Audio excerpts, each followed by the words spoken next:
Ay, King, halika.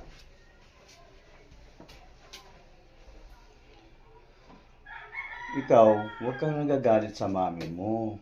Kung mabunganga siya, ha? Masermon siya. Magpasalamat ka nga kasi may nanay ka pa. Yung iba nga wala nang nanay. Oh, napapabayaan na. Saan napupunta yung mga bata? Lagi na sa kalsada. Nagagawa nilang yung gusto nila maglaro. Pero hindi nila alam, dahan-dahan na sila napapariwara. Kasi nga, walang natuturo sa kanila ng magandang asal eh. Di ba? Kaya makikinig ka sa mami mo. Maswerte ka. Yung mami mo nandyan, mabunganga. Dahil yung ibang nanay, wala na. Hindi na humihinga. Oh, tatandaan mo, yung bawat sermon ng magulang mo, lagi mo itatatak sa isip yan. Dahil pagdating ng araw at panahon, magagamit mo din yan. 'Di ba?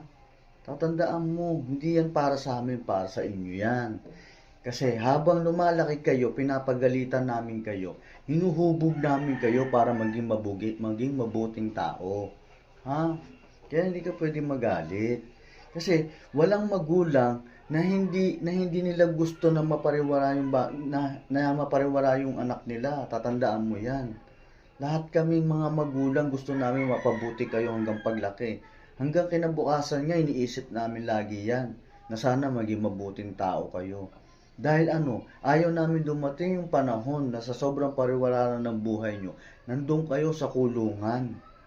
'Di ba? Dalawa lang kasi pupuntahan yan eh. Kundi hospital, kulungan, pag naging masamang tao ka. Tatandaan mo lahat ng sinasabi namin. Kaya kami nagagalit sa iyo. Dahil tinatama namin ang kamalian mo. Ha?